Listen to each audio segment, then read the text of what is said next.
Hello, I'm Jamie. Hello, I'm Mark, and it's time for another episode of Through the Garden Gate.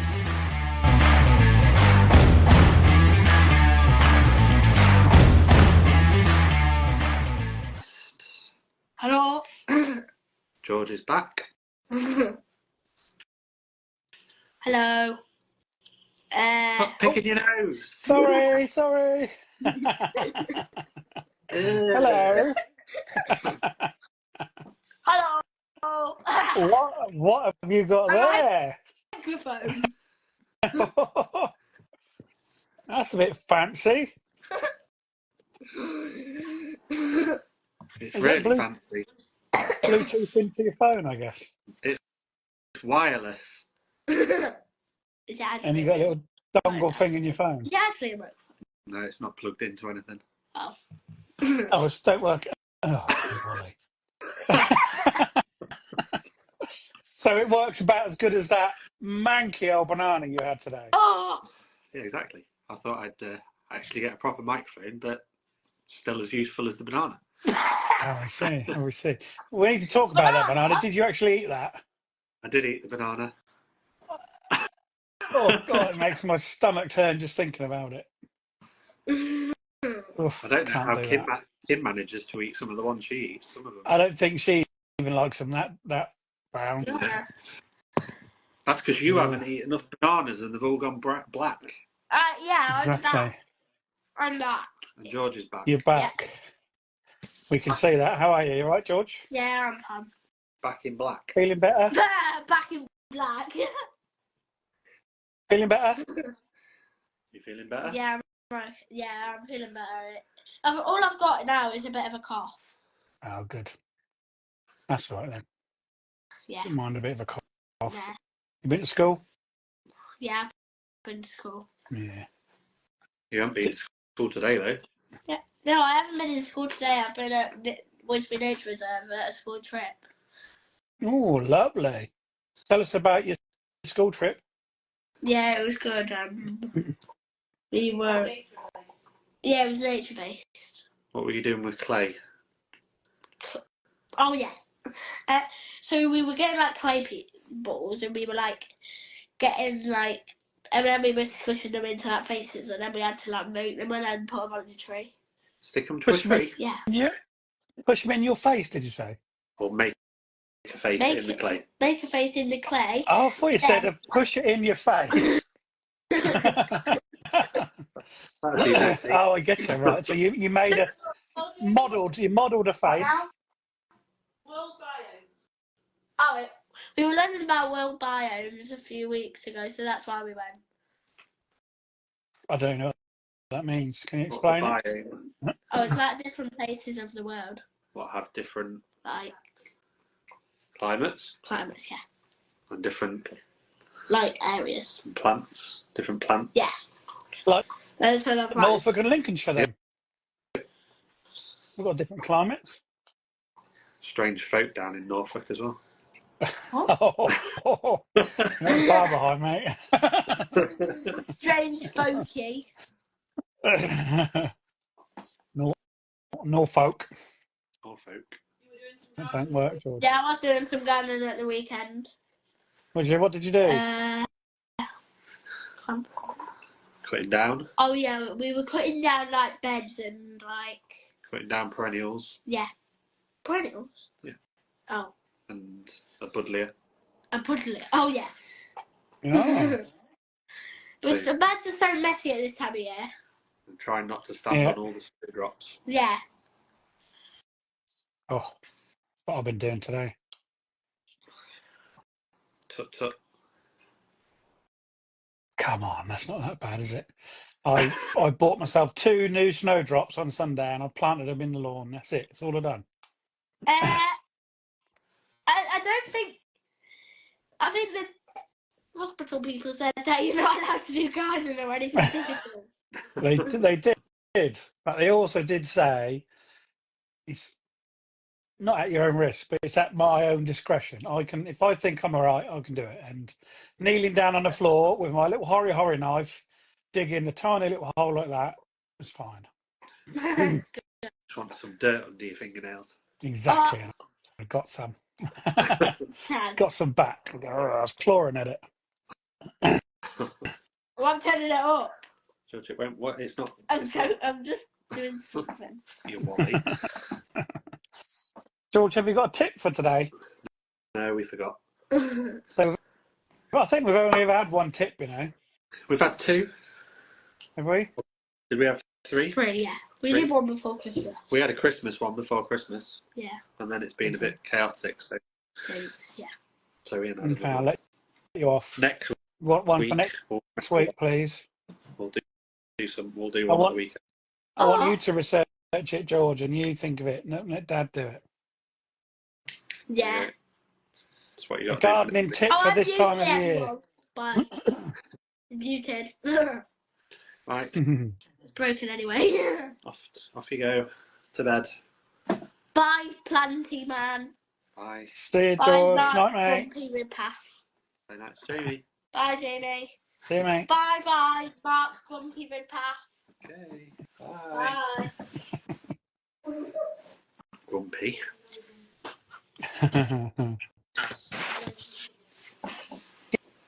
Yeah, so I bought 2 new snowdrops at the weekend. Special ones They are a little bit special. from East Rushden. From East Ruston, yeah. One of them is called Alan Gray, and it was named after Alan Gray, who is the owner of the garden. My friend, yes. So I thought, oh, I'll have that. It's quite a new one. And the other one was called Pieces of 8. Pieces of 8? Pieces of 8. Is it a yellowy colour then? No. No? No. Or gold, has it But got golden? Nothing gold about it. No.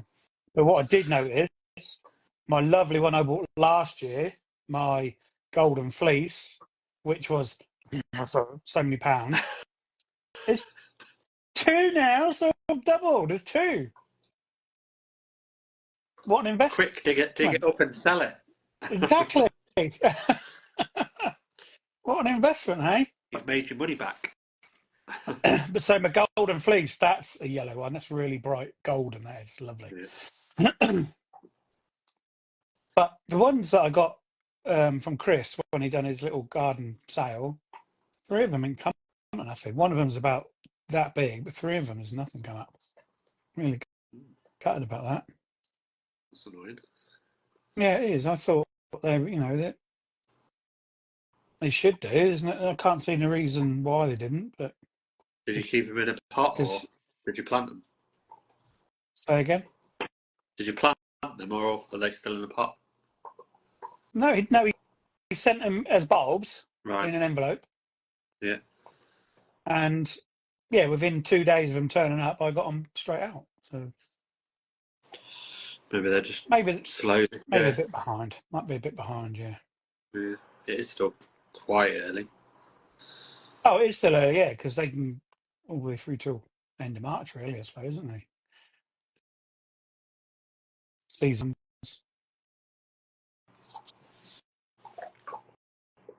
Is that you with a dodgy signal again, or me?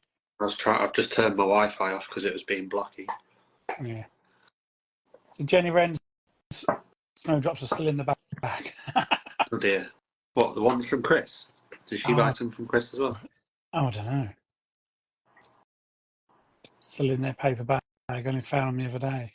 Are they from Chris, Jenny? Hi, Dee Dee. Good evening, Dee Dee. Nice to see So you. Was that a Hebe you were looking at this morning? Yep, Hebe's dead. Hebe's gone. You had it out? Yep. Last one. No viral video on this one? No. I've done the last 2. I'll just recycle the recycle the video if I do that one. But I'll take. It got horrible and wet this afternoon, so I didn't take a photo of it afterwards. But yeah, it's out, and yeah, I've replaced it with an Apita. Oh, lovely. Very nice. Which is more in keeping because there was Ceratostigma this side, which is a shrubby perennial, and then there was a rose that side of it, and it had literally just gone, and it was starting to take them out as well. And then when I took it out, there was bulbs all underneath it as well, so they were getting smothered. But what can you do with Hebes then? Do they just, they just grow like a ball, don't they? Yeah, they just sort of do that and then do that, and then at some point the middle goes, ugh, and you can't really prune them. If you prune them, they don't appreciate it. They get really woody. So you They're a bit like a can't go back conifer. into old wood. Yeah. A bit like a conifer. If you hard pruned a conifer, it just not come back. No. Which is annoying, but they've been in. They were sort of put in to fill the space initially, and I think the plan always was, once everything else filled out, they would come out and other bits would go in. Because with any garden, they're not. No garden stays the same, and it was a completely new garden. So they've done 13 years. So now's the time for something. Sissy just said you can shape them, but I suppose you have to really keep on top of them, don't you? If you can't cut them back into old wood, you've got to do them really, really regular. Yeah. And they're growing. Yeah, you want to be taking off like the little, tiny, like almost each year's growth to keep them small. Yeah. Mark, has the potato day happened yet? The potato day? That's what Jenny just said. What's that mean? Potato day? Potato day was last weekend, and I completely forgot about it, to be honest. It was at some church, but apparently there was queues outside, and it's that busy that if you turn up at 12 o'clock or something, there'll be like 3 potatoes left. Yeah, we went, like I said the other day, we went last year, me, Catherine and Kim went to one near Kim's place, and we were quite late, and there weren't that many left then, to be honest. We got some international kidneys, which I can't get hold of this year. Yeah. Which are the Jersey Royals. But I'm not having a Jersey Royals this year, unfortunately. I wonder if they can get them from anywhere else. Tried everywhere on the internet. None about. I think I even heard Julia saying about them as well. They might have, mightn't they? And the sea potatoes haven't happened. Yeah, which is feasible, I guess, if they had blight and took out loads of stuff. Yeah, I haven't seen the purple ones anywhere. I had a quick look at the garden centre the other day and couldn't see any really interesting ones. No. I don't think I'm going to grow any main crop. I'm not going to bother with any main crop this year. I'll just do salad potatoes. Salads and some new potatoes, yeah. I just keep doing them. Well, if you want, if you like new potatoes, just keep every few weeks do another pot, and then you'll have a constant supply of new potatoes right up till October. Yeah, there's no set rule. You have to plant them at that time to get them at earlies and whatever. You can put them in; they'll grow, won't they? Yeah. There's no. Yeah, the only reason people say that is because each one takes X amount of weeks to harvest. So if you put it in then, be ready then. But that doesn't mean you can't plant it 2 weeks later, because you can plant potatoes in September to have for your Christmas dinner. For Christmas, yeah. So you can be planting potatoes all through the year. It will just take from whatever variety you've got. If you've got new potatoes, I think it's 10 weeks. And then second earlies is 12 weeks, and then main crop is 18 weeks, something like that. Yeah. So whenever you plant it, you've got to account for that amount of weeks before you're able to harvest it. Yeah, and then like you say, if you could have 10 pots with 2 weeks in between them, brilliant. And the other thing as well is, even if you planted 4 pots and you only use 2, those other ones, if you leave them in there, they're not going to disappear. They'll just sit there, because that's what I did last year. Yeah, especially if you take the foliage off as well, then they just sit dormant, don't they? They won't even grow. So as long as they're somewhere frost free when it gets really cold. So I'd put mine in the polytunnel. Yeah. I harvested potatoes from there for my Christmas dinner, but they weren't. But that's what they do planted. here. That's what they do here on the potato fields when they're ready and they're perfect size for McCain's or McDonald's. They just top the whole lot, Yeah. and they just sit there waiting then. Yeah, and then when they're ready to harvest, whip them out. Harvest them When they're ready. Yeah. When the conditions are right. Then they got some pink. Desiree. Desiree.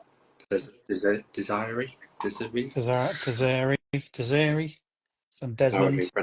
Some pink Desmonds. Des O'Connor. Des O'Connor. He's a distant relation of mine. Is he? Yeah, well, he was married to my dad's sister at one point. Wow, that's a claim to fame. One of his many wives. I never met him. It was way long time ago. But he was married to married to my auntie at one point. I think he had about 8 wives or something like that. Well, that is definitely going to be one of the out of context pictures for this week. If anyone's seen a new thing that I did last week where I put 4 pictures from the episode which were completely out of context, that one's definitely going to be in there. You write notes before I forget.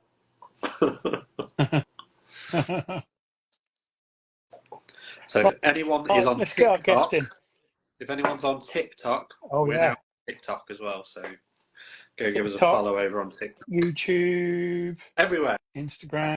I don't think there's anywhere where we're not. We're like a virus. Yeah, I think we're on Facebook. Nobody's on Facebook. MySpace. Oh, now you really are showing your age. Yeah. MSN Messenger. Oh my goodness. I can remember that on AOL when I was on dial-up. Yeah, painful. Oh my God. There's another one. I can't think of what it is now. No, it's gone. Right, tonight's guest is a multilingual gardener from Belgium. She is a regular writer for the Garden Folk magazine, a huge advocate for wildlife gardening, a chicken owner, a plot to plater, an inspiration, and now writing her first fantasy book. It is Melissa Heris, Bluebell and Bumblebee. Let's get her in. Hi. There she is. Hello, Melissa. Hi, I only see Mark. Who can you see? Playing around again. But I can hear you, Jamie, so that's... Oh, you can't. Oh, no. I can see you. That's all that matters. How are you two? Yeah, not too bad. Yeah, you're right. I'm doing okay. Yeah, I'm sorry. I'm in my bedroom. This is like a quiet place, so I thought, yeah, I'm just going to plop myself on the bed and have a talk. Why not? Be comfy. Yeah, get comfy. Yeah, exactly. It's warm, it's comfy, it's cozy. Perfect for a shed. Definitely. Yeah. How are you recovering, Jamie? I didn't hear that. Sorry, you broke up.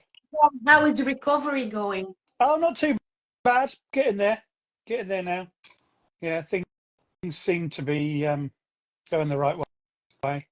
Pain's lessening a bit now, and the crazy heartbeats have slowed down. So that's nice. It's not nice.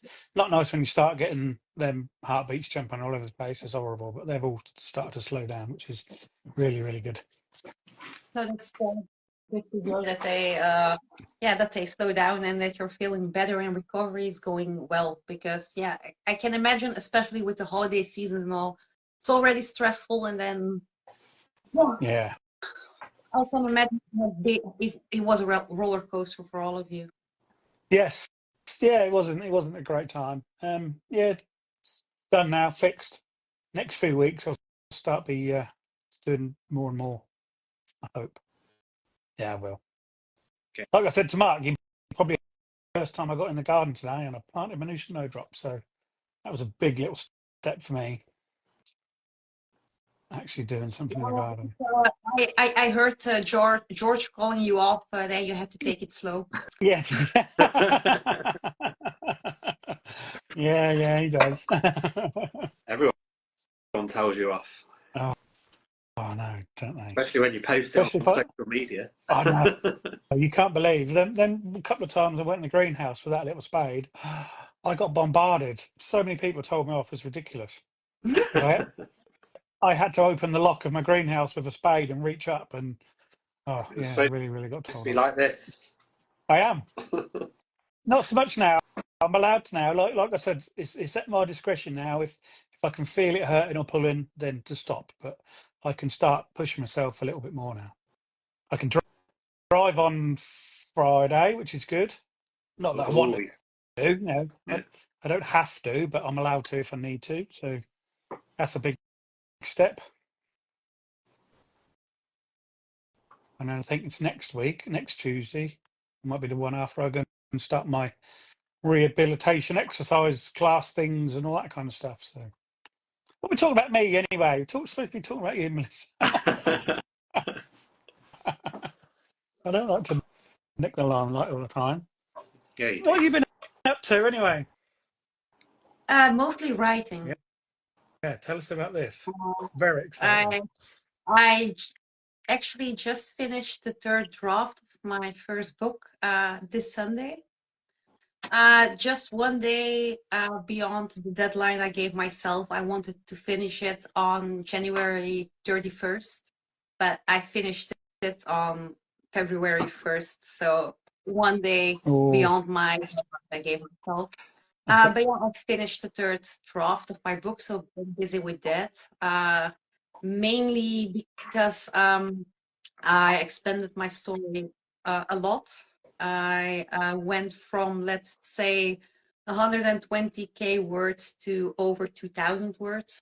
So I expanded the story. I went from a single point of view book to a dual point of view book. So I created a lot more chapters, which was great fun. But yeah, now the fourth draft is just around the corner, which will be a full-on editing draft. So with my dyslexia, that's not the easiest thing to do. Plus, I'm writing in English. So yeah, I have to make sure that that is correct as well, because yeah, my native language is Dutch, but I prefer to read and write in English. So I'm gonna make sure that I take my time for the editing, and yeah, so mostly writing and starting slowly to prepare for the garden, make plans, see what we're gonna grow this year. We also decided to, for example, I don't think I will grow cucumbers and gherkins from seed this year. I think I'm just gonna skip that and use the space indoors to grow something else and get 4 plants from a garden center nearby. Because the last few years, every time I grew cucumbers and gherkins, it was a constant battle with the slugs for seedling. So if I can get a bigger plant in a garden center to set me off and get me a head start before the slugs start to devour everything, I think I'm going to do that this year and focus on the things I can find more difficult than to find a lot of variety in the garden center. For example, tomatoes. We have quite a lot of variety when it comes to tomatoes, and I want to focus on growing those from seed, because yeah, in the garden centers you always have like 5 varieties and that's it.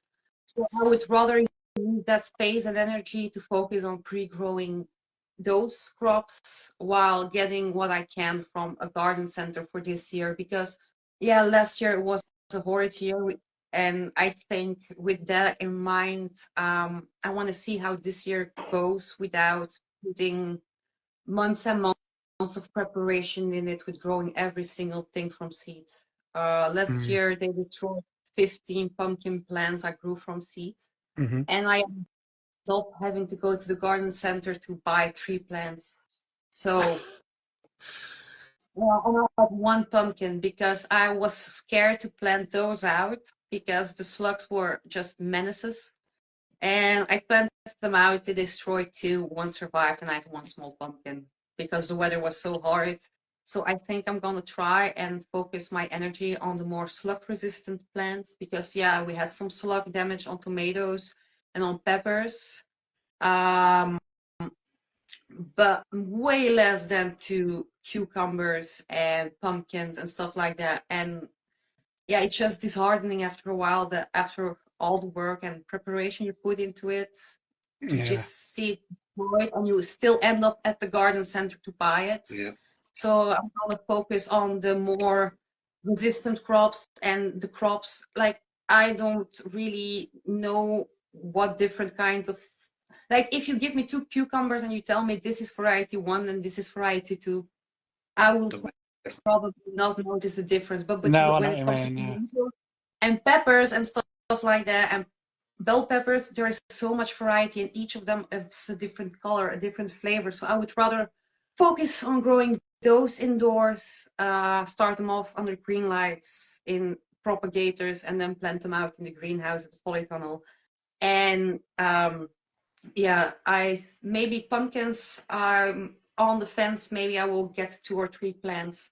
But like for example, I will sow some zucchinis because I have a few varieties I really like. And I will also so when it comes to pumpkins and stuff like that, tromboncinos because Yeah. they're really productive. They give a really good crop. They last really, really long. So I'm trying to figure all of that out. For what are we gonna start from seed and what are we gonna go to the garden center for this year? Mm. Also, just to keep on top of everything. We also overwintered 1 of every of our pepper plants. That's good. And we placed them, we have our grow light, so we decided to just put them under the grow light. So we still have 8 pepper plants. Fantastic. So that they are developed. I cut them all back that we just had the bare plants so that Yeah. our first idea was to let them go to sleep, but then we decided, yeah, no, we're just gonna put them in the grow tent. And they all develop new leaves, they're doing well. So that also cuts down on what we have to sow in advance when it comes to peppers, because there are 2 peppers that we eat the most, and that's jalapeno and shishito peppers. So from those, I'm gonna sow a few more plants, but for all the other peppers, if I'm not gonna sow anymore because I have my pepper plants. That's I amazing. It's have amazing that you've got them through. I've tried a couple of years and they just never I come can back. tell you the grow light because the grow tent with the grow light where our peppers are in is in the garage, and our garage is quite cold. Yeah. But the grow tent and the light are enough to keep them going. That's amazing. That's Yeah, brilliant, isn't it? so we can now focus on like growing more jalapenos and shishitos because those are the ones we eat the most. And Yeah. all the spicy peppers, I like them, but I mainly use them to make hot sauce. And you can make quite a lot of hot sauce from just a few plants. So Yeah. so I'm focusing on because jalapenos are also used in cooking and to make candied jalapenos, different kinds of chutneys and stuff like that. All the other peppers are mainly for hot sauce making. So so yeah, I'm going, and then yeah, my flower garden. My flower garden got destroyed in 2020 with the heat wave, and yeah, the true extent of the damage wasn't really clear until the summer of 2023. That's when you see the empty spots where there was a plant. And I'm still trying to recover from that because I started my rebuild last year, but we all had a horrible, no good summer. Yeah. So I'm working on that as well. Seeing what worked last year. Hopefully, some of the plants will still pop up. I planted a lot of bulbs and bare roots, but the slugs got to every little leaf that popped up. But maybe this year, and I'm gonna sow a few more seeds. I get more bulbs, get a few plants, and see that I can build that part up again. Because yeah, it was my happy spot, my flower garden, but Yeah. it's very sad that first the heat destroys it, and then the rain destroys the work you put in to recover from the heat. So yeah, I hope this year it's a bit better. But Got to be. I think It's got to be better this year, surely. uh, Real summer I this year. yeah, I hope so. Because Less my flukes. birthday is in July, and someone told me like, "Oh yeah, your birthday is next week," and I was in shock because it was cold, gray, rainy, and I was like, "How? Wait, aren't we May?" And then I realized, oh no, we're July, and indeed my birthday is in 5 days.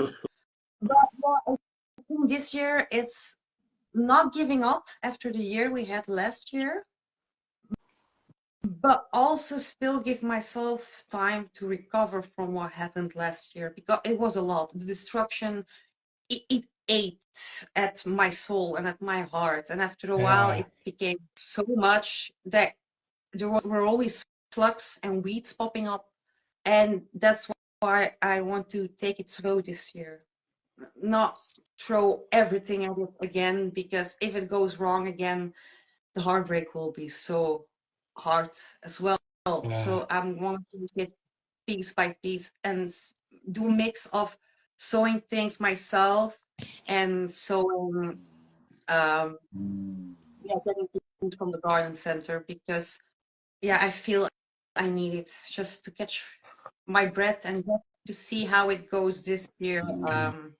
and maybe build up my courage some more for the year after that.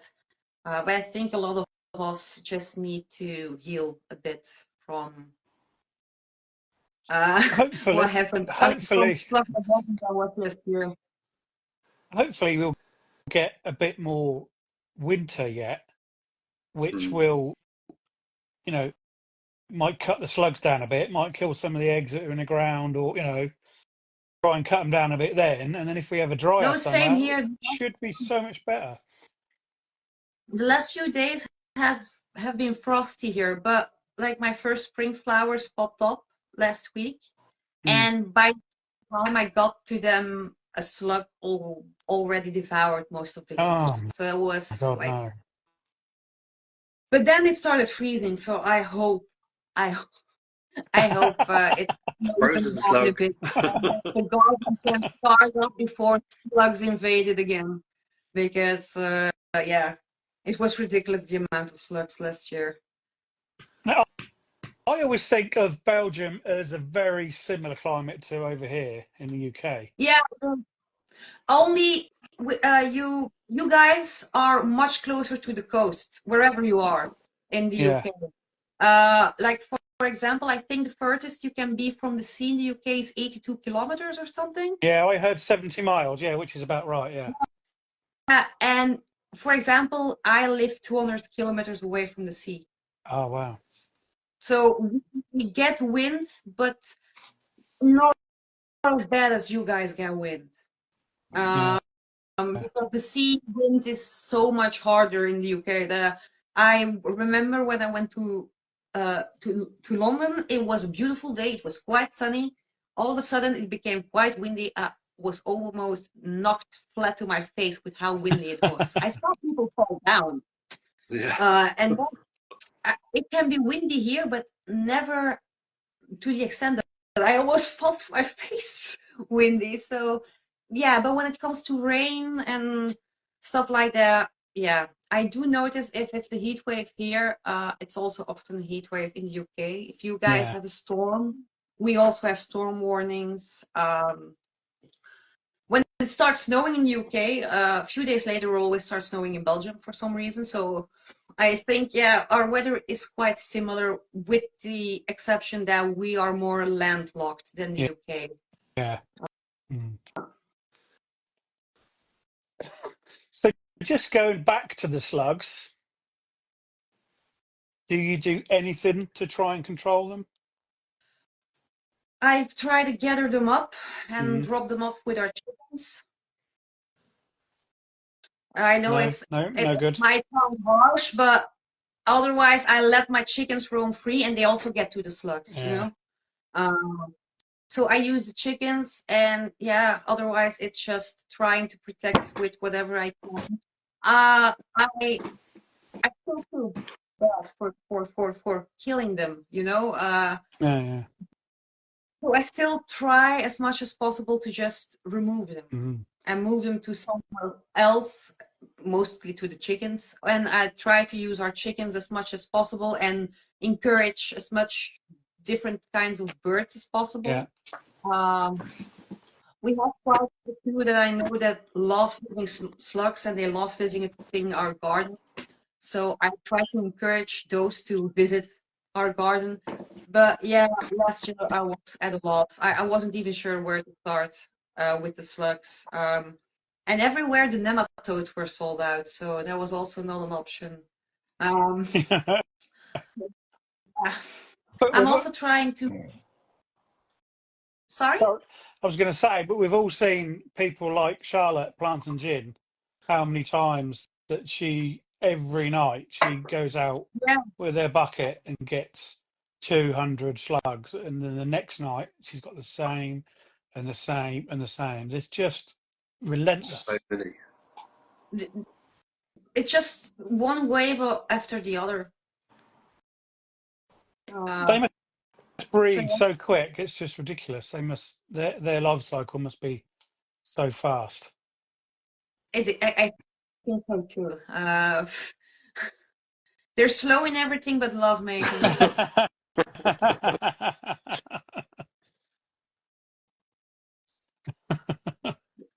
Yeah, Damn.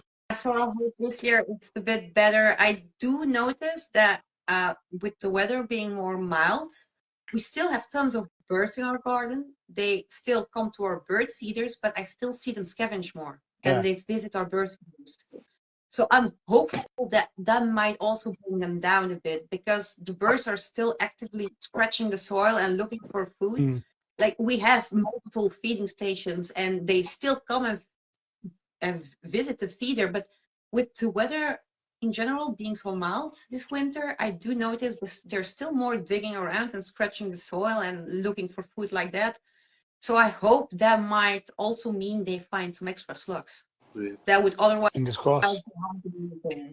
um, I'm sure they'd love to eat slugs rather than what other things what we put out for them.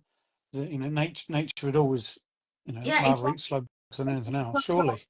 I like it that they visit the feeder, but I'm really happy to see that that they can still find enough food in our garden without needing the feeders. Yeah. That they're still finding seeds and bugs and all rose hips and stuff like that in our garden to snack on before they need the extra supply of food. But I'm also glad that they have the extra supply of food if they need it. So I make sure they're always stacked up. I make sure there's always fresh water and all of that. But I do notice that we have the regular visitors, but yeah, they're just enjoying their time in the garden still. So good for them. Fingers I crossed. mean, it's fun to see that no, maybe it's because the weather is so mild, but it also gives me like a little boost as a wildlife gardener that there is still enough food for Yeah. the birds to find now in our garden and the space we created for them that they don't have to rely on supplemental food the entire time. Exactly. Exactly. Um, That's what I always think about the feeders. It's better. Obviously, I've got bird feeders out, fat balls and things. I don't go into anything major or specific, but I'd always rather them seeing all the seed heads that I've left and like you say, scratching around than them being up on there. Yeah, exactly. It's so fun to see them sit. We have like dog rose shrubs, and we all sorry. Every year we just leave all the rose hips on there, and they really like little birds really appreciate the fact as well that it's quite a dense shrub with like thorns, so they're protected from like the bigger birds that are in our garden as well. Yeah. So those dense shrubs with like the rose hips, they're almost always packed with sparrows and stuff like that. And then we have a big pine tree that's just I lost count how many birds I see chilling in that tree. So I know that it's like a little ecosystem on itself. Yeah. And it's like more in the wilder part of our garden. So I know they will find some seed heads there, some bugs and all as well. So that always makes me happy to see that, yeah, they can always rely on a food supply I will provide for them, but apparently that they can also find plenty of food still in our garden when it's winter. That it's something that as a wildlife gardener makes me incredibly happy to see. While we're talking about feeding birds, this subject sometimes is a bit controversial. Do you keep feeding through the spring and summer as well? I personally don't. No. But yeah, that's because like I wait until like the weather is no more risk of I still feed in spring because we still have our frost day that hasn't passed then. But as soon as the last chance of frost passed, I know they find enough food in our garden because our garden is flocked with birds who are roaming the shrubs, the ground and everything. But it's also because yeah, we live in a city in the town center. So yeah, we don't want the risk of like attracting rodents and stuff like that, because there are already businesses around, restaurants and stuff like that. So we try to minimize the risk of attracting rodents to here, or you know, it's a town center. There are stores here, there are businesses here, all things that like rodents like. So that's why I also don't do it during late spring and summer. Yeah. I start off again halfway through autumn until then the last frost date in spring. So I provide food for quite a long time. But come halfway, come spring and the entirety of the summer, in general, there is enough food in our garden for them to find. Because they're still here, they're still flocking our garden. I still hear them singing their song. I still see them flying about. It just, yeah. And I also feel it encourages them to, for example, I know, I think it's blue tits that like to eat, oh crap, I forgot the word in English. We call it blood plus. The things that suck the juice out of your leaves, like little green things that stick to aphids. Aphids, yeah. So yeah, please eat my aphid. Exactly. So I try to. Yeah, that's what I was trying to get at. That if you keep feeding them, they might not bother going and getting all the the aphids and things that we want them to eat. Plus, I also know. Yeah, I know you guys have like lockdown now. Now, luckily we don't have that. But when it's that time of the year, our chickens are inside, and then I also try to minimize the feeding space in the garden. I only have like a few, and I clean them thoroughly for tiny birds. But luckily, that hasn't been a stress too much the last 2 years. Luckily, but yeah, I just want to give them a cozy place where they can hang around and scratch around and flutter about and find their own food and help them out when needed. So I still provide a big part of the year. I provide food, but like halfway come spring until early autumn, I don't feed them anything extra. No. You said you let your chickens roam around. Do you let them in your veg patch? We do, but we keep an eye out. But most of the time, they're just interested in my flower garden. They don't care about the veg patch. I don't let mine in the veg patch at all. They're not allowed in. Full stop. But we, if we let them out, it's most of the time with like, they have a big part of the garden that's just for them, where they can roam around. Yeah. But that's fenced off. They have like, they have their sleeping quarters, and when that's open, they have a fenced off part. They can just run around. But when we let them out, it's most of the time to help us weed. Oh. For example, we have put them in the greenhouse, and they dug up all the weeds for us. and they were having fun. We were doing our jobs in the greenhouse, and the chickens were just walking around behind us, digging, scratching, pooping, fertilizing the soil at the same time. Of course. So we try to incorporate those things because they just have fun as well. I pick up my chicken, I put it in the greenhouse, and it immediately starts to dig and pick at every piece of weed it sees. So Yeah. they're also having fun, also enrichment for them. So, but yeah, every time we just let them roam free, it's straight to the flower garden they go. Yeah. Like you pick them up and you bring them to the park. Like, no, you can roam as much here as you want, eat all the weeds that you want. They pick like twice and then they run back to my flower garden. So, Brilliant. but they have quite a lot of space to just roam around with like a big buddleia shrub as well in the middle of their running quarters where they can just hide. They really like to sit in the branches sometimes, hide behind it. Also provides them with some shade because we have an extremely sunny garden. Our garden is east, south, and west facing, and we have like a long garden. So we have sunshine the entire day. Yeah. So that provides them with some food. And around like the fenced off part, we also planted out red currant. And everything that grows on the back is just for the chickens. They can just snack as much as they want. Lovely. So they have fresh berries like from that side. We also planted out a few strawberries along their border. We have so many strawberry plants, so those are for the chickens as well. If we want, we could plant 5 gardens with only strawberries.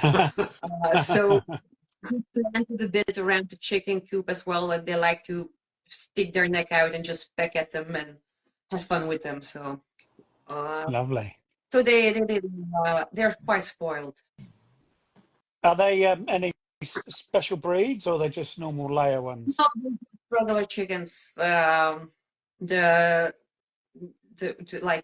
like almost everyone has just the regular ones, and I would like a few special breeds, but it's not necessary. I like how sassy the ones are that we have now, and they're so freaking smart.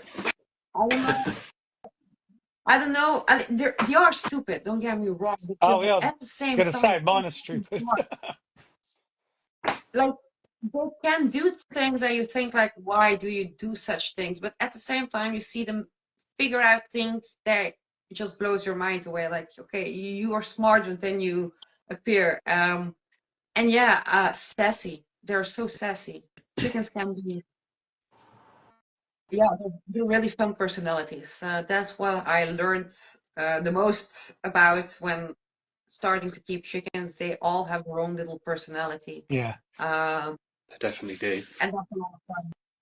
Because, for example, Rusty Beans our chicken, but our biggest chicken that we had was the biggest wuss out of them all. Yeah. She ran from everything, and she was like a big ass chicken. Yeah, I think she was scared of her own shadow.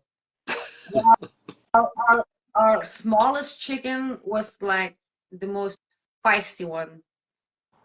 They are. It's just so fun to see. And then the other one was the adventurous one.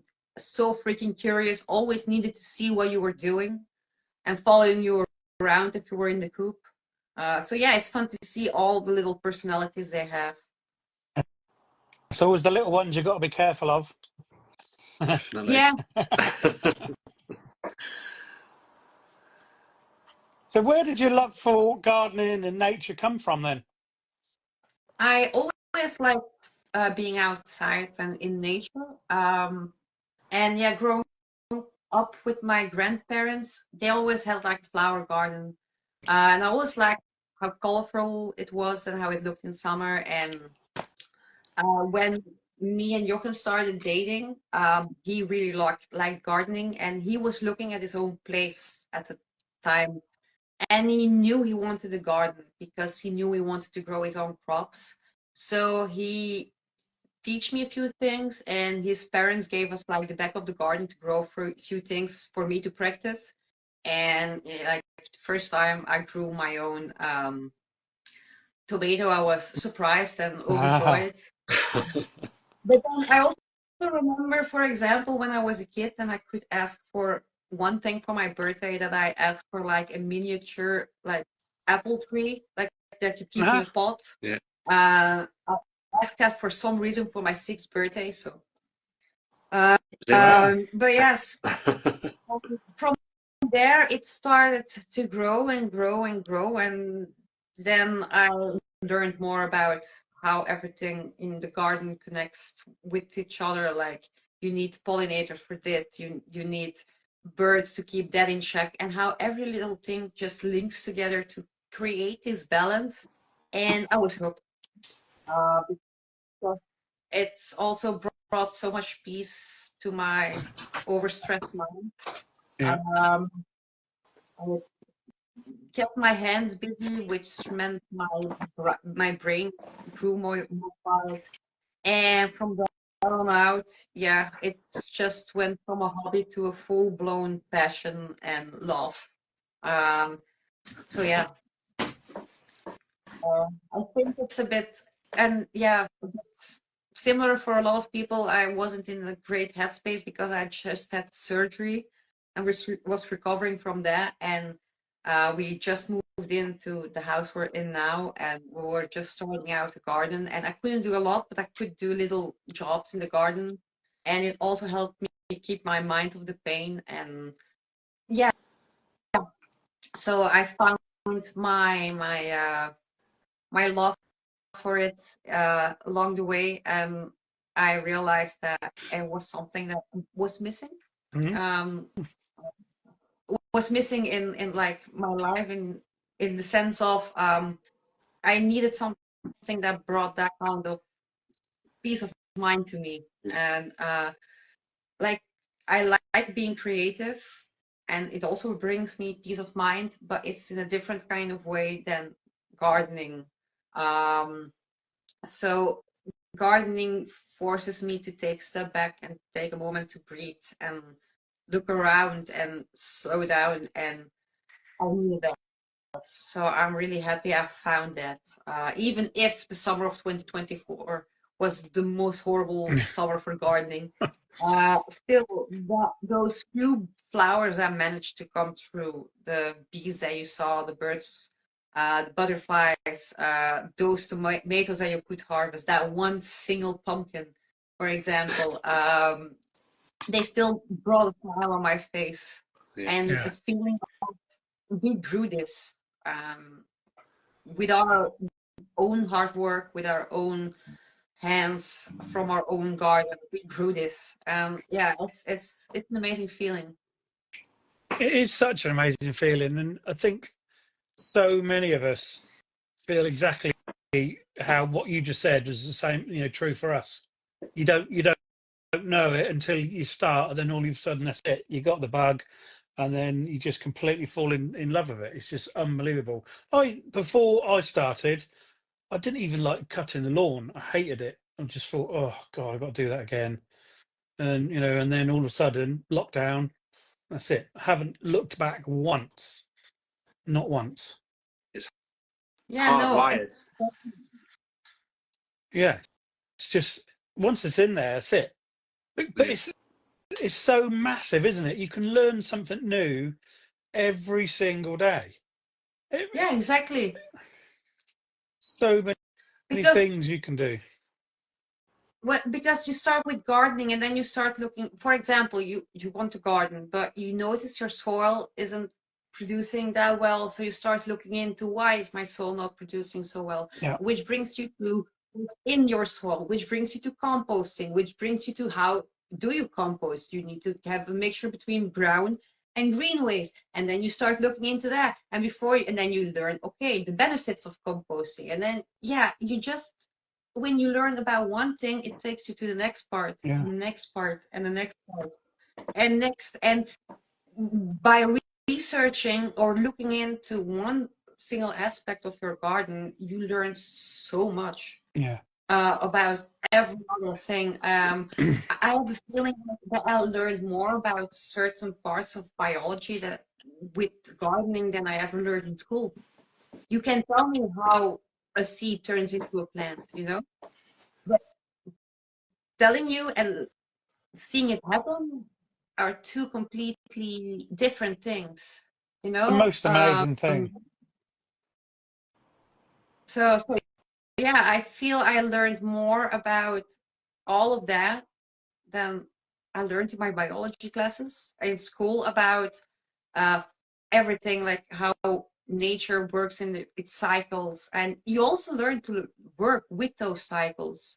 Like for example, I don't feel the need to keep busy in the garden in December. Why would I be busy in the garden in December? Nothing in the garden is busy in December.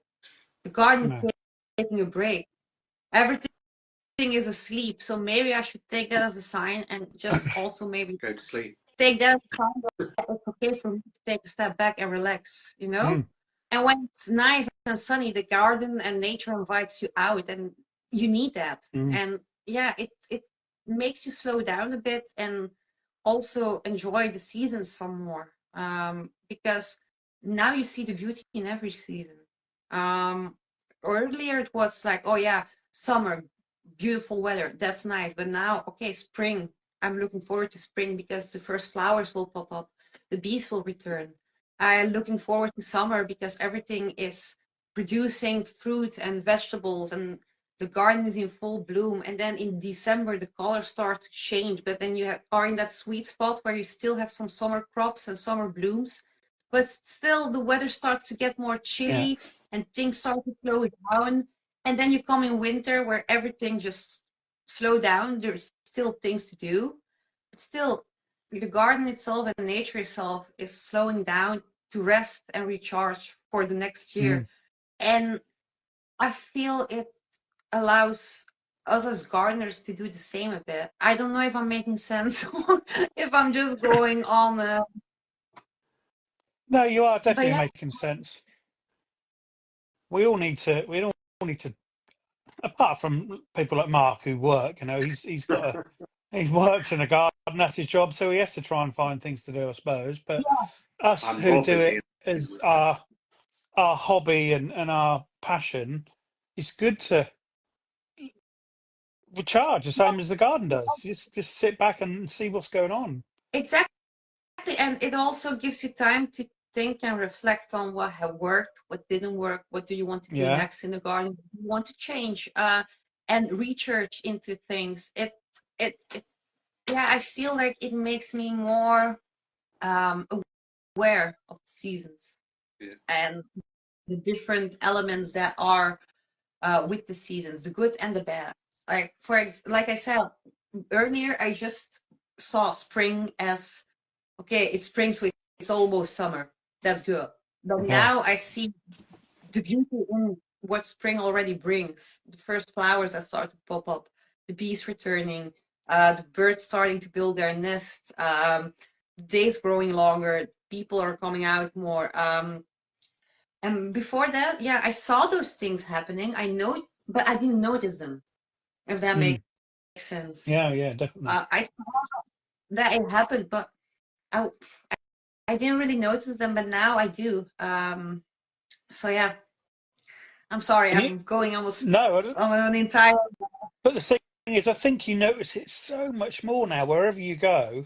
Take, for instance, my job, right? We all know we're all professionals at our job, and wherever I go on holiday, around people's houses, I notice anything electrical instantly because I'm tuned into it. I look at the fuse box, I look at the sockets, you know, and I look at it and think, oh, that's wrong, that's right, that's wrong.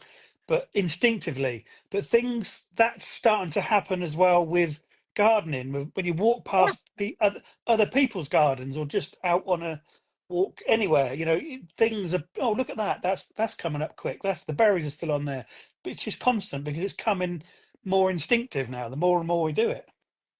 Exactly, and you start to recognize things from your own garden, for example, or like, oh, I didn't know my neighbor also had a, for example, strawberry, Yeah. white strawberry plant in his garden. When you then you see it and you're like, oh yeah, okay, they have one, and then yeah, it also connects you with other people, because people ask you questions about your garden, you ask people questions about a plant they have, and yeah, it's just a wonderful hobby and passion, and yeah. What shocks me quite a bit now when I talk to other people who were probably exactly the same as what I was 5 or 6 years ago, how much I know. When they ask me questions, now they know I do a bit of gardening. They ask me so many questions, and I can answer them, and I think, oh, where's that come from? You know? Yeah, exactly. And I also think that my love for gardening, my love for nature, and like all it has taught me so far has also helped me in writing my fantasy book, because nature is an important aspect in that story. So I really try to go with like the flow of the seasons and all of that. I don't know if that makes sense, but I notice in my writing that nature often takes an important role, not only in like the settings and stuff like that, but also in reflecting how my characters are feeling, things that are happening. For example, I like to use nature and the elements around them to reflect that as well and to play around with it. And also, if I, for example, mention in my story that it's spring, that I'm not talking about dahlias being in full bloom. No. For example, it's the daffodils and the crocus flowers and the tulips that are in and vice versa. If it's autumn, for example, in my story, then I'm not talking about the snowdrops coming up. Exactly. So I try to use that as well, both my passion and the way it makes me look at things as like the more practical things to make, it has woven its way into my story. And I always wanted to write a story. I always knew I wanted to write a fantasy story. And I think gardening was that push I needed to find the spark for that story, the way I wanted to write that story, what I wanted the story to be about. So I think by starting with gardening, I got more ideas for my book, and from there both started to grow, and from there my story grew, literally and figuratively. So without giving too much away, can you give us any little hints what the story, what the book's about? So it's book one in an epic cozy fantasy series, because I started out with the idea for one book, but halfway while writing my first draft, I realized that I couldn't tell the story I wanted to tell in one book. Otherwise, I would have to cut too many things if I really wanted to tell the story I want to tell. I knew it had to be multiple books. So epic cozy fantasy, I would describe it as cozy is like the more warmer slice of life moments and the cozy vibes with magic and stuff like that. And then epic in like bigger scales, a broader world, an extensive history and lore and stuff like that. But it's about a world where you have 8 different magical factions. All of them are in some way tied to nature. And we follow the story of my main characters. I find it very difficult to talk about without giving too much detail. I almost told the name of my main character, and I'm still not at the point that I'm sharing my main character's name. No, that's fine. With the public. It feels a bit like it's like my baby, you know? Yeah, definitely. But we see that, like the world, it's a world filled with like history and lore and myths and completely forgotten histories that are slowly but surely starting to slip into the world again. And the world is slowly but surely being forced to remember those forgotten histories that were happening in the world before that. I hope I'm making sense. I'm selling it so badly. Everyone in the comments is saying it sounds amazing, Sounds and they can't wait brilliant. to read it. Thank So, who would you say we see it through the journey of a found family, but it also deals with like found family, like choosing your family, the friendships you have with people, how that can turn into your, like, literally your family. I also try to include my mind is going blank. I wrote my story a few times already, and for some reason my mind is going blank. But so yeah, the found family aspect is a really important one in my story. The love and care that those characters have for each other, what they would do for each other. And like I said, there are 8 different magical factions, and we learn more about them. And then yeah, there are familiars, there are dragons, there are Wow. there is love, there is close friendships, but also more serious things like healing from trauma, trying to find yourself again after going through something that shook your world upside down, finding your own identity, even if your destiny seems to be already set in stone, still finding who you truly are, making your own paths. And yeah, it's a bit of a mix of everything. So Brilliant. yeah, like I said, I really need to work on my sales pitch. I'm sure you won't have to. But what I will say is, please get it out on audiobook, because, like you, I'm dyslexic and I'm rubbish at reading. It will take me a year to read it. Yeah, I do have to say audiobooks can really be helpful. I try to listen to them when I work. Okay. Like, for example, I'm doing chores around the house, I'm cleaning the kitchen or something like that. Try to listen to an audiobook. And can I answer to a question in chat? Yeah. So I just finished my 3rd draft because Lulu Strafford-Field asked when it will be available. After that, now I will start my 4th draft where I will edit my story. After that, it's time for the story to go to my beta readers, of which Mark is one, actually.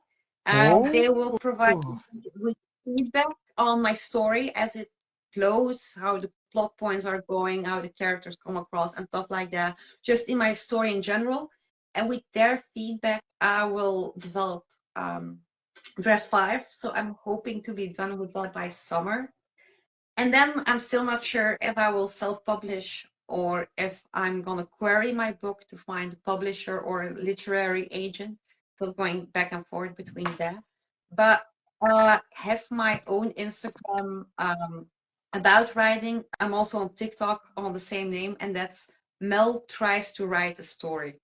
So if I will post my updates there, and thank you so much for your question.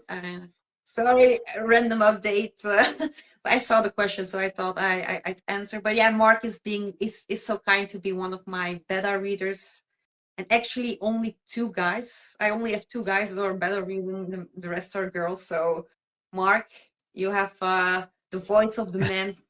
That you have to quite an honour, in fact, to be asked. So I look forward to reading it. That's for sure. Yeah, thank you. I hope to get it to you guys by March, latest April. But with my dyslexia, I don't know how long the editing process will take. But I already feel my text is more streamlined with what I now did already. And I just did a big expansion of the story. So I don't have to worry about rewriting parts, writing new parts. Normally I have all the pieces in place for my story. Now I just need to clean up what I have. Yeah. But still, dyslexia, my perfectionism like to play team up. So I hope I will be able to get it by March, April to my beta readers. So fingers crossed. Brilliant. And do you have a full-time job as well, Melissa? I do. Where do you find the time? I can go my free time is writing. Uh, so yeah, every weekend, every free moment I have. But yeah, I really enjoy it. If I enjoy something, I really can go. Throw yourself into it. Yeah, I just shut out the world and throw myself into what I'm doing. So yeah, I'm really glad with how it shaped out, and I hope I am able to finish it completely by summer. So fingers crossed. Fingers crossed. I'm sure you will. Can't Yeah, wait. for example, the last year, I think I saw maybe 3 movies and 2 TV shows, and that was it. Because I was writing the entire time, all the other moments. There were only 2 TV shows and 2 or 3 movies that really were interesting enough for me to say, like, okay, I'm not going to write tonight. And so yeah, I'm either writing or reading or gardening in my free time. So, and I try to use much of the winter time to focus myself on my writing because yeah, the garden is quiet now. So yeah, I focus on that as much as possible. So what I'll have to do is just going back to the audiobook thing. If you don't get it on audiobooks for a while, I can remember when Teresa and I were doing our scuba diving exams, and there was so much reading in these exams. What she did is she read them aloud and recorded it for me and sent them as a file, and I could just listen to them through my ears. So Brilliant. because I read terribly, I really do. You know, it can take me ages. We can be reading the same page, and she's done the whole page, and I'm a paragraph in. I have to stop and go back again and up and down. Awful. So several times she'll sit and read things to me. So I'll have to get her to record the book for me, and I can listen to it that way. Also, when I write myself, I use a plugin to listen to my text. Oh yeah. Myself, because it helps me filter out strange sentences, structures, and stuff like that. Or sometimes I don't notice that I forget a word, for example, in a sentence, or Yeah. I stop the sentence too soon. And when you let it read aloud, you hear all those nuances and little things you might forget or look over. So I already, it can be such a great help, especially with dyslexia. It has helped me a lot with my reading as well. So I really hope that somehow there can be an audiobook made, because as someone with dyslexia myself, it would really bug me that my book wouldn't be accessible to people due to that reason. You know? Yeah. The reading thing. I write for our local paper every week, just a gardening column, and I have to have, when I'm writing in Word, I press read back and reads aloud to me, reads it back to me, and I have to stop it, change it, and then read it again, stop it, change it, read it again. Yeah. And that's how, if I didn't do it, 500-600 words would take me so long, it'd be ridiculous. Oh no, with me, I listen in pieces. I focus on one paragraph, just get through that, and if that sounds okay, I move to the next one. But I also have to say that I really like the fact that a lot of things like Word give you like the squiggly line, so that also shows me immediately, oh, I made a mistake there. Yeah. Which makes me more aware of the mistakes I typed already. Which is so helpful. Thank God, seriously. Yeah. And in punctuation for me as well. Helps me massively in punctuation. I struggle, and I really worked hard on this with like commas. Yeah. I just keep going. I forget that I have to put a comma somewhere to break it up again.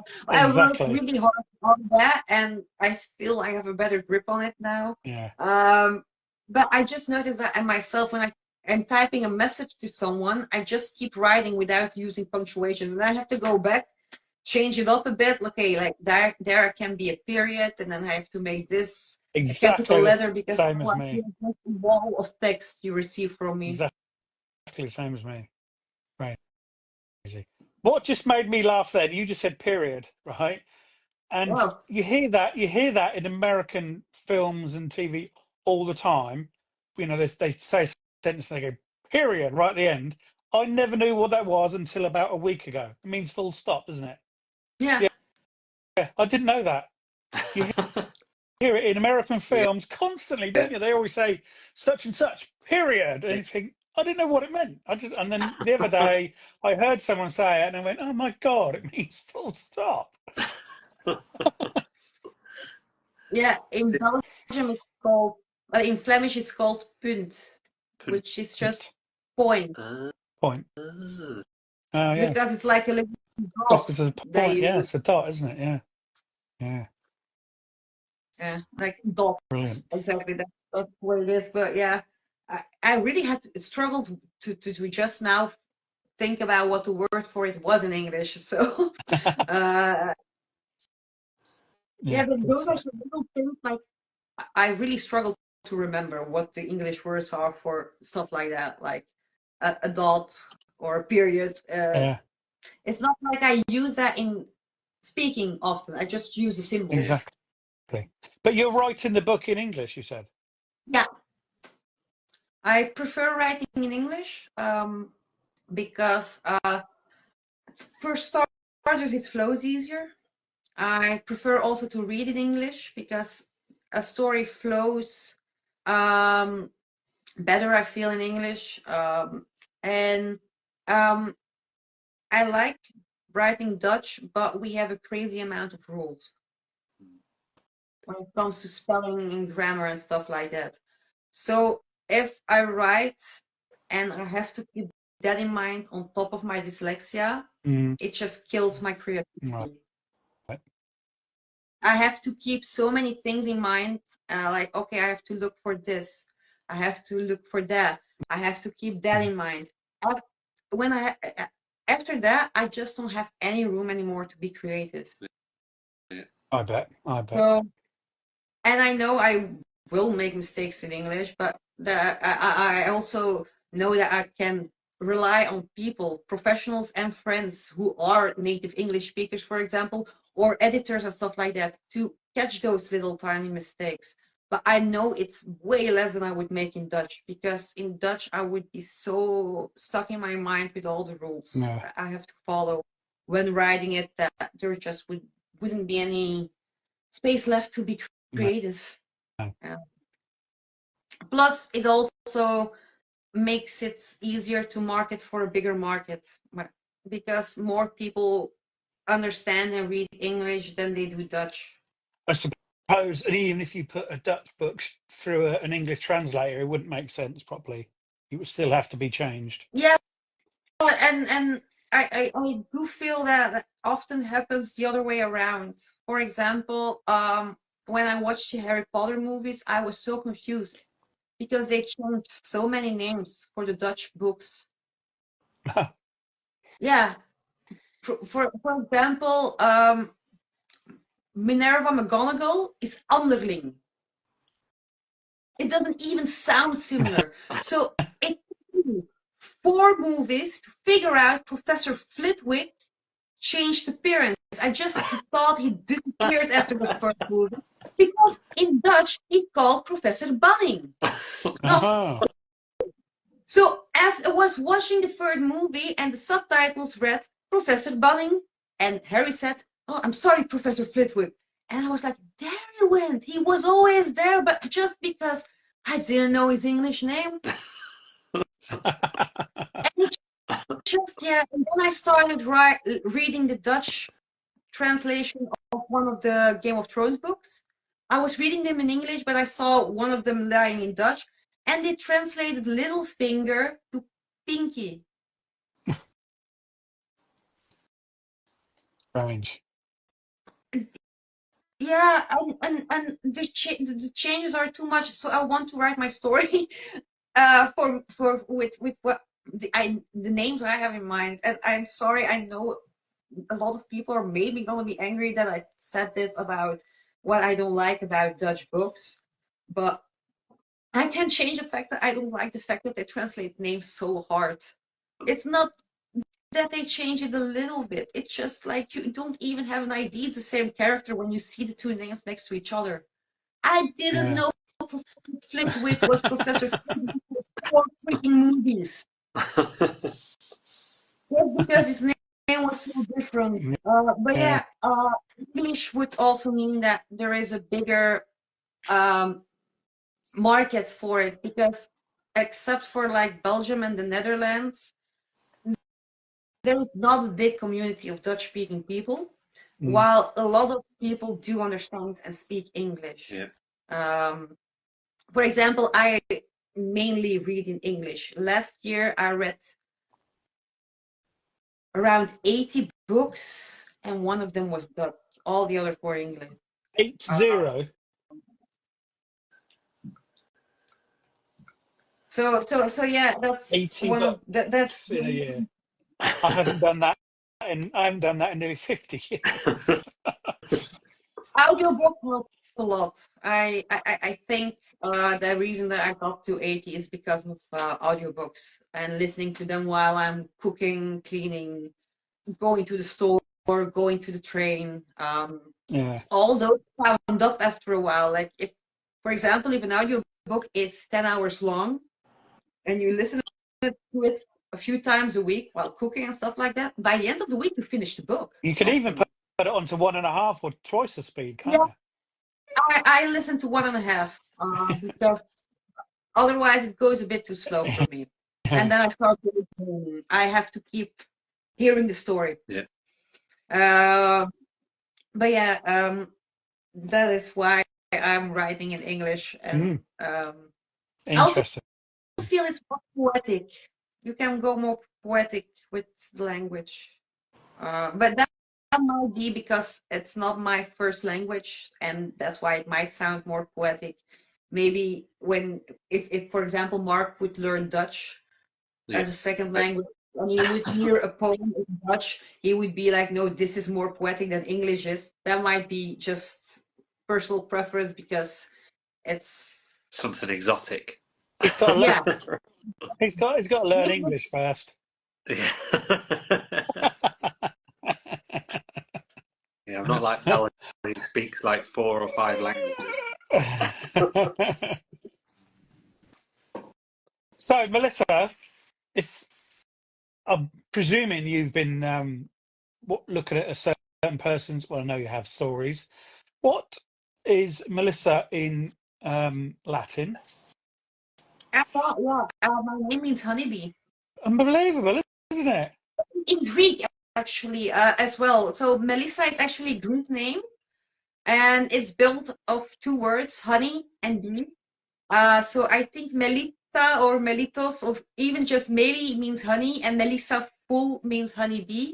Brilliant. There are legends about why Melissa and bees are related.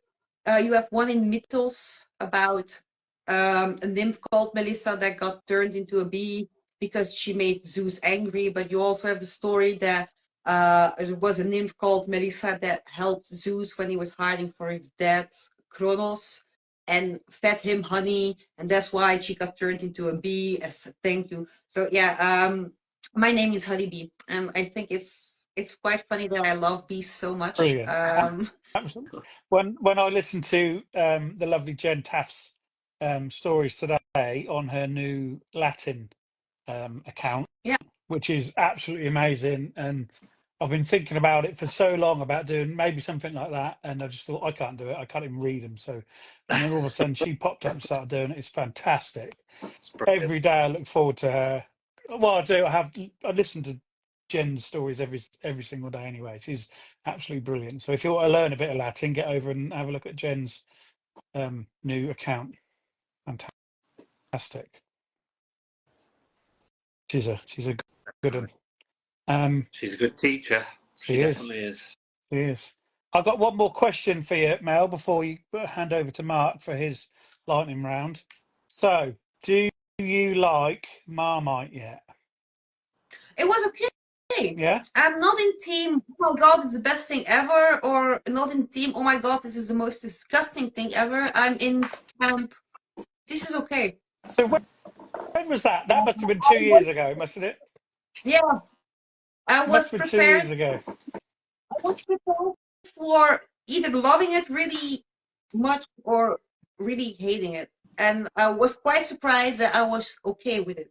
So we were somewhere for some reason that came up, cropped up somewhere, didn't it? We were discussing it, and I thought, right, because you couldn't get it over there, No, so I sent Melissa a care package of I think it was Marmite, Vegemite, Vegemite, the one with beef. Bovril. oh Bovril, and a couple of different English chocolates, and I sent you a little care package over so you could Were try. gone. Those chocolates were gone quicker than But as long as you didn't mind the Marmite, that's a good thing. Yeah. Yeah, you can use the beef one for when it makes beefy, meaty things to have an extra kick of flavor to it. Yeah, definitely. Or just a nice beefy drink on a winter's day. Lovely. Yeah. Right, hand it over to Mark then. I'm quite Time, scared of the lightning round. time for the lightning round. Just think the first thing that comes to your mind. The first thing. Yeah, Instant. instantly. So first question: tea or coffee? I don't like coffee. A tea. Normal tea or herbal tea? Is it Herbal. Yeah. Next one: flowers or edibles? It's hard. Flowers. Yeah, Ooh, that was edgy. one. Next one: beach or forest? Forest. Every time, because you know we're near the beach. What's your go-to emoji in a text message? Oh, it would be a heart. Heart. In any form, I'm quite big on sending hearts, be it emoticon with hearts or just a heart. I just want people to know I'm happy to talk to them, I think. Any specific colour heart or just a standard red one? I switched last year to sending the pink one because I was tired of the red one. Pink one it is then. If you could only have one snack for the rest of your life, what would it be? Pizza. Pizza. Pizza. I could eat pizza every day of the week. Yeah, It's definitely. so good It's pizza. just also you can do so many things with it. Yeah. You know? Yes, I can only eat pizza. That's right, but I can add so many different kinds of toppings to my pizza. Exactly. Exactly. There could be so many different meals, can't it? Really, it could be Exactly. anything. Calzone, thick crust, all sorts. Regular one, I don't like calzones. I find them Too bready. not. Yeah, it's strange. The balance is off. You have too much crust for the filling. You know, while a pizza is balanced, you have enough crust for the filling. Calzone is just double the amount of crust with the same amount of filling. So what's your perfect pizza then? What's your go-to toppings? I was a sucker for like the quattro stagioni, but lately I'm all in for like the simple classic margarita. I think it's because of our garden, you know, with the fresh basil and the tomatoes and the tomato sauce you make yourself. You just want those to be the star. You can't beat So it. not too much. So a bit of basil, a bit of fresh mozzarella, and then homemade tomato sauce. And Yeah, delicious. Perfect. Next one. Finish the sentence. My perfect day would be. spend outside in a beautiful place. Doesn't matter where, just somewhere beautiful with people I like and love, and just having a good time. Sounds Lovely. great. Sowing seeds or potting on? Sowing seeds. It's definitely the favourite, that one. Yeah. Spring or summer? I'm gonna be the difficult one. Late spring, early summer. I find that the perfect time, the sweet spot. So the last few weeks of spring with the first few weeks of summer are like right in the middle. The perfect time of the year for me When when it comes to things weather and everything. things are just Yeah. start to take off well. Exactly. Yeah. So that is for me I always struggle with saying either spring or summer. It's just the sweet spot in between. Yes, definitely. Someone else chose the middle as well, and we made them come up with a name with it. And I can't remember what it was. Drummer? Something like that. Sprummer or. We'll go with Sprummer. That's it. Mel's coined a new title.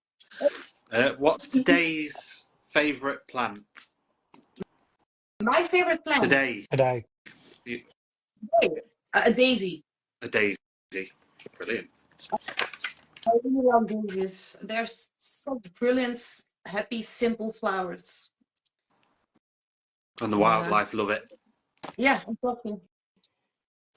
Next one, unlimited compost or unlimited seed?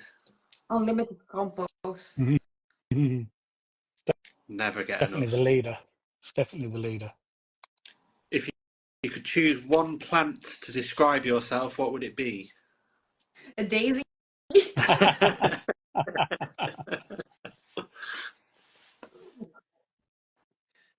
Any reason why?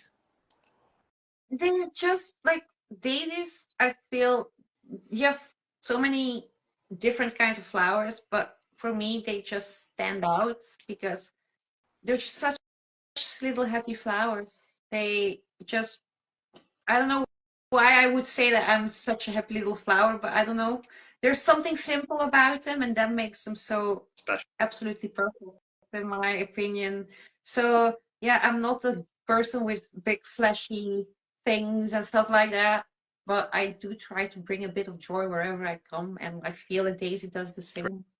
Great Are choice. you talking just the common old ones in your lawn, or the All big of old them.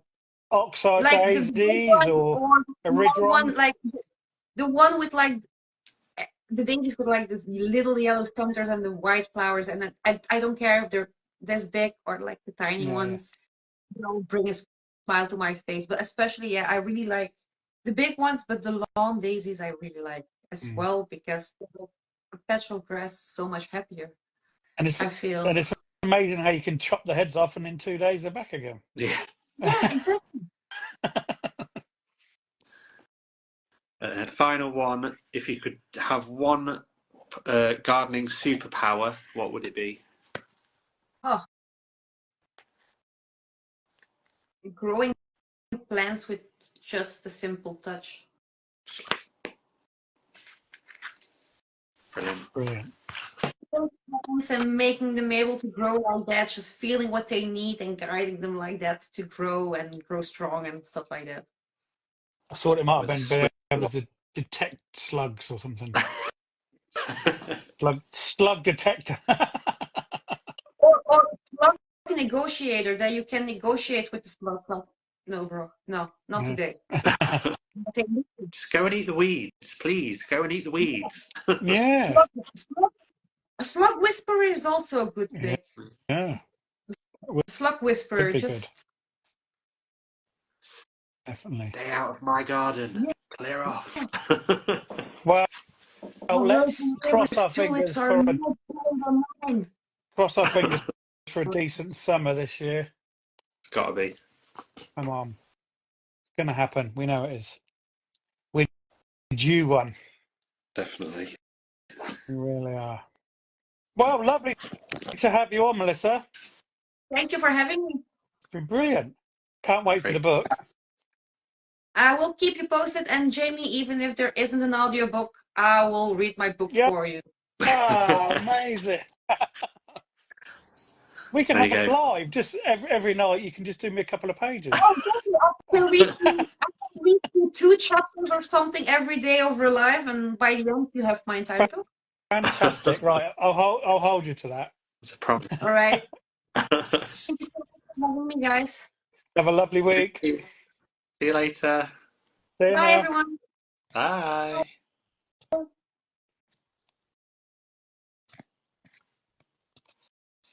There we go.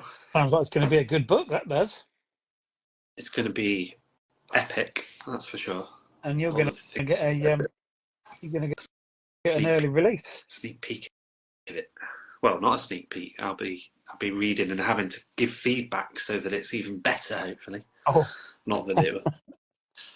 All the other people reading it will give the good feedback. I'll just be like, "Oh, you've missed a comma there." yeah. You've missed a period. Yeah. Yeah, great to have Melissa on. We've wanted to have her on for a long, long time, but Yeah, she's lovely. Absolutely just got lovely. around to it. But she's one of those people that's like OG Instagram gardening. I've probably followed her longer than I've followed most people on here, and she's always been inspiring people in their wildlife. And I can remember right at the beginning, she wouldn't even put her face on the pictures or on any reels or anything. She wouldn't do it. Yeah. And then she started to. And she's Yeah, even done she's dancing amazing. on Heris garden dance and all She sorts. has. So she's definitely Yeah. come out of herself, Yeah, she's lovely. which is for sure. Who have we got next week, Mark? Oh, who have we got next week? Next week, we've got somebody from a very famous gardening show that everybody's heard of, Gardener's Question Time. It's Matthew Wilson, Woo-hoo. who is very knowledgeable. So we need to prepare for next week, that's for sure. Need to brush up for next week. So everyone, get your questions in for Matthew. If Yeah, you ever definitely. want to get a question on Gardener's Question Time, get it to us Get it next in week, for and we'll next week, definitely. pose it to Matthew next week. Yeah, So will. that'll be a good one, as they always are. Of course it will. But yeah, Oh, yeah, definitely. Right, join next week at the same time. let's say good night to everybody and have a fantastic week. Yep, see you next week, everyone. Yeah. Enjoy the rest of the week and your weekends. It'll soon be Tuesday again. Well, comes around quick. Night. See you later. Bye. Bye. Thank you for listening to Through the Garden Gate.